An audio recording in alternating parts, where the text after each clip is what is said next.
This also brings us to the following principle, the rhythm principle. Everything in the universe is following cycles and is completed in 7 steps, according to the law of 7, or even to the law of dodecaplicity. Because in one octave there are also 12 semitones and 7 whole tones. There are also 7 steps in digestion that involve 12 physiological systems, and so on. But we have to realize that everything has a beginning, development, and end, like the seed becoming a tree and giving fruit. And this can only be completed with additional forces. A plant cannot grow without receiving help from nutrients, light, water. Now, by respecting all these cycles, we can let go of things. We don't have to be expecting things coming from what we think is the future, which in reality already exists in the ocean of possibilities. There are many possible futures, and we attract the one that correspond with the causes we are triggering. And by understanding everything has its own rhythm, we can let go and detach ourselves from the fruits of our actions. The problem is that very often impatience leads us to break these cycles, and we want to anticipate ourselves to the future. And this is what moves us away from what we really long for. What we try to run into, we run away from. This is an aspect of this principle.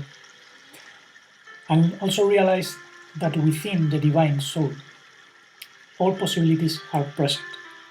Everything is immediate. We can even experience that. I have experienced my life from different perspectives.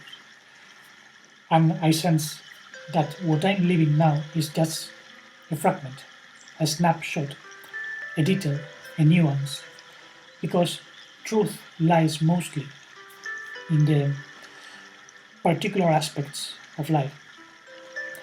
If we contemplate the wood from the clouds, we cannot see the beauty of trees in detail. And the same goes with our life. We have to immerse ourselves in the ocean of experiences. And we can compare coming into life as taking a water bucket.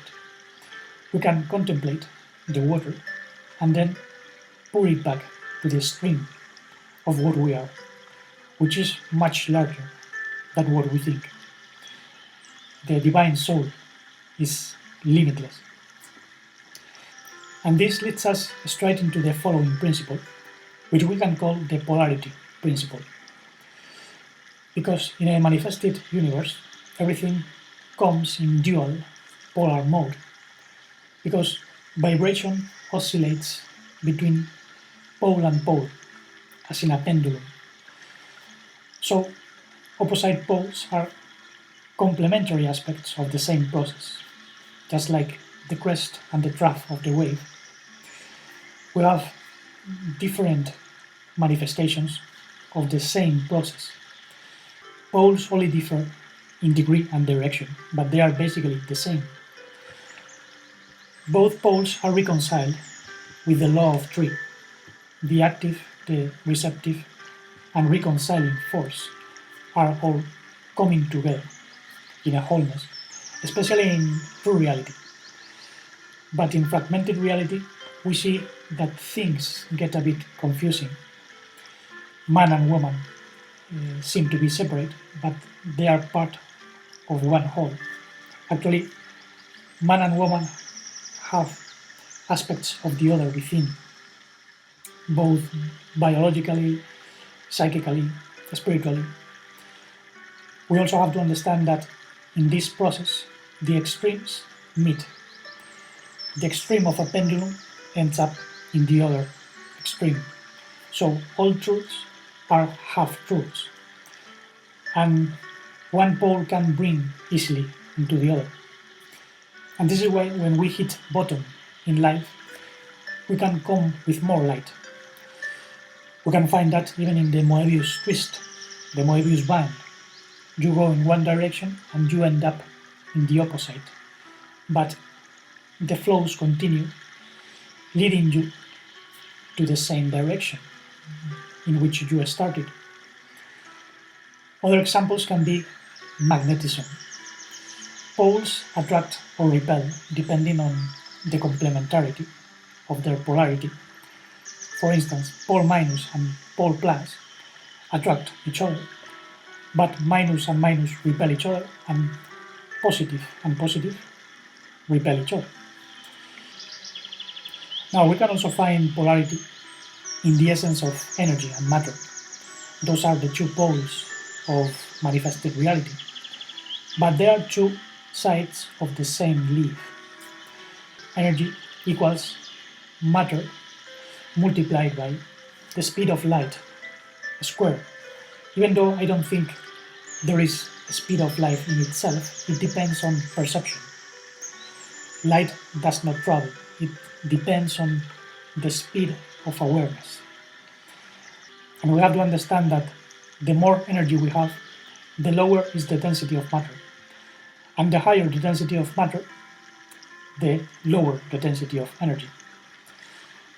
So, spirit and substance, energy and matter, are two faces of the same coin. And we also find this in the Sephirotic tree. Keter, the crown, and Malkut, the bottom, are basically the same, but vibrating on different degrees. In the same way, opposites can be complementary, but contraries destroy each other. For instance, darkness cannot exist without light. We have light with an obstacle, and then we project a shadow. Remove the obstacle, and the shadow goes away. And if you bring too much darkness, then light gets buried under all that darkness. But we can find more light within darkness. So we have to value our experiences of pain, suffering, confusion, because there is a great potential of light, of self-discovery in all that. And we also have to understand that by accepting the grace of living in a chaotic world, we accept also that we are more than this world and we can handle the situation. Because the primordial and ontological status of true light is greater than darkness. Darkness doesn't exist in itself. The primary aspect of the cosmos is magnetic light, not electromagnetic light, which is full of deception. Then we have the Correspondence Principle, which has been popularized with the phrase, as above, so below. However, there are many more correspondences, and we also have to wonder what is the meaning of above and below. We have to understand that in ancient times, the Earth was considered to be a reflection of heavenly movements. The stars are mirrored on the processes of the Earth. The moon and the sun take place on most biological processes. And therefore there is a correspondence between what we live on the Earth and what we see in the starry heavens. However, we must go beyond that, because when we think in terms of above and below, we are establishing a hierarchy. Governing from top down implies that there are hierarchies of domination, and this explains what we see in nature and society, the violence and chaos we suffer all over. The big fish eats the little one, the strong dominates the weak, and so on. And this is not part of true reality. This was the cause of a misperception, an accident, an immaturity of the mind that cannot understand the loving wholeness yet. And this is why even the so-called angels or messengers that brought life made certain mistakes. So let's say that as within, so outside. The micro reflects the macro and vice versa. We see this all over the fractals of nature, even the broccoli. This one in particular is very beautiful. And we all are in the whole, just as the whole is in us. Therefore, the one who is searching has been sought much earlier. So in order to find and feel what corresponds to us, we have to go first inside. Then we will find it outside as well. As we modify our inner world by means of perceiving with wholeness, then we also receive positive astral influences. Even the Master said, "I will give you the keys of the kingdom of heaven, and whatever you bind on earth will be bound in heaven, and whatever you loose on earth will be loosed in heaven." This is directly connected to the principle of causality as well. Everything in the universe follows a justice of causes and effects. The ball bounces, the bomb can explode.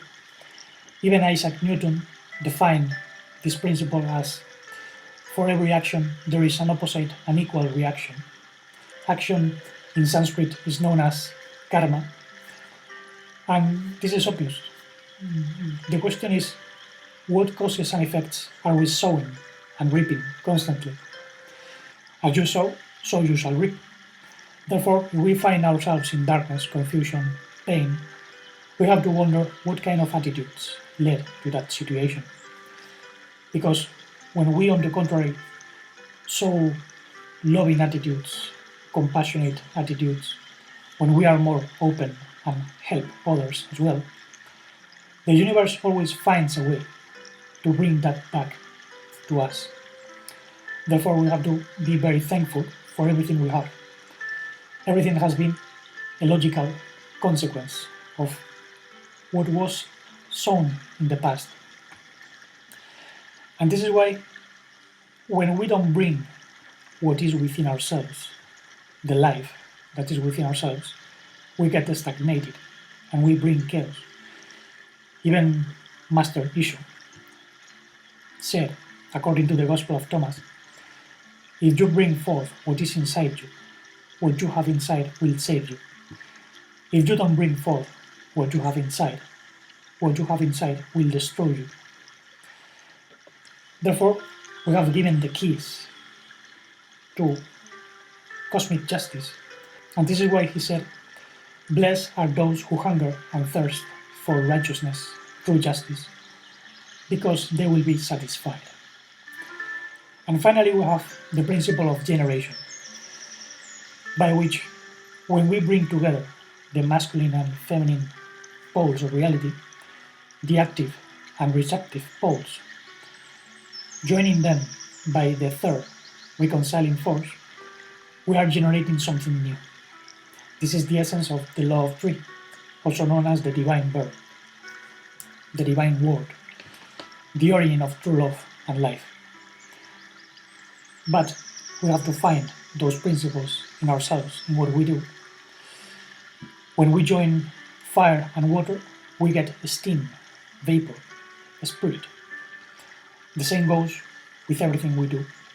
Sometimes we have to be active, others more receptive, but by joining our masculine and feminine aspects, we bring wholeness. We also have to understand that there was an origin for all these opposites.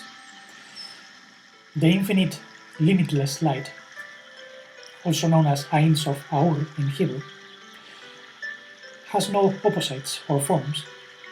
Therefore, it opens a womb, a space of lower vibrations, in order to know all the qualities, all the details of light. And this is how we got the Father and the Mother. The Father of lights seeds those lights in the womb of the universe, the matrix of life, giving forth the universal mind, the sun that connects all different manifestations of life. And the first act of separating the father and the mother is known as Tsimtsum, or first Tsimtsum. And it's very beautiful to realize that the very first longing that emerged from that separation brought the union of cosmic father and cosmic mother, generating the cosmic son, the soul of the universe, the Messiah, whatever you want to call it. That Messiah is the longing for union. That's true love. That's what heals the lost souls, the broken daughter, the exiled Shekinah, as it is known in Hebrew wisdom. And this gives us the key of everything. We can generate healing by realizing who we really are. We are part of the divine bird unfolding. We are not evolved apes lost in a planet. We must remember what the Master said. In the beginning was the Logos, and through him, that Logos, that divine bird, all things were generated, and without him, nothing that is generated was generated. So each one of us can become an ambassador of this divine bird. And this is why we can also be generators, as part of the collective body of the Son, who said, I and the Father are one. He also said that those who follow the Father's commands of loving and connecting are also brothers, sisters, and also the mother. You can find more details about all this in the blog, The Music of Wisdom. Thank you very much for listening. I will leave the link down below. And let's keep exploring these principles in our own life to find wholeness, healing, to flourish as true beings of life, cleaning the mind and the heart to manifest the primordial love and modified life, integral conscience, and deep, blissful serenity.